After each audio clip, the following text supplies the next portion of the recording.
Hello મિત્રો, સ્વાગત છે તમારું રોશમિક સોલ્યુશન કન્સલ્ટન્સીમાં। આજે આપણે વાત કરવાના છે ઉદ્યમ આધાર સર્ટિફિકેટ એટલે કે એમએસએમઈ સર્ટિફિકેટ। તો આ સર્ટિફિકેટ છે તે કોણ કઢાવી શકે, એનો ક્રાઇટેરિયા શું છે, એમાં કયા ડોક્યુમેન્ટ લાગશે અને એના ફાયદા શું છે, આ બધું જ આપણે જાણીશું। આજના વિડીયોમાં આપણે વાત કરવાની છે ઉદ્યમ સર્ટિફિકેટના ફાયદા। ફાયદાની કારણ એટલું છે કે ફાયદા ગુજરાતી જુએ તો જ એ વસ્તુ કઢાવે।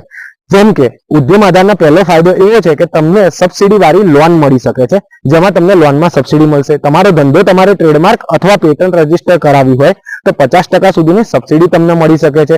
તેમ સિવાય તમારે લોન લેવી હોય તો ઓછા વ્યાજવાળી અને સરળતાથી તમને લોન મળી શકે છે। આ એના મુખ્ય ફાયદા છે। તમે કરંટ ખાતું ખોલાવવું હોય તો પણ તેના દ્વારા ખોલાવી શકો છો। આજે તમે કોઈ પણ તમારી નજીકની બેંકમાં જઈને ઉદ્યમ આધાર સર્ટિફિકેટ આપશો એટલે તમને કરંટ ખાતું ખોલી આપવામાં આવશે અને સરકારી તમામ સેવાઓનો લાભ લેવા માટે અથવા સહાય અથવા સ્કીમનો લાભ લેવા માટે ઉદ્યમ આધાર સર્ટિફિકેટ અગત્યનું દસ્તાવેજ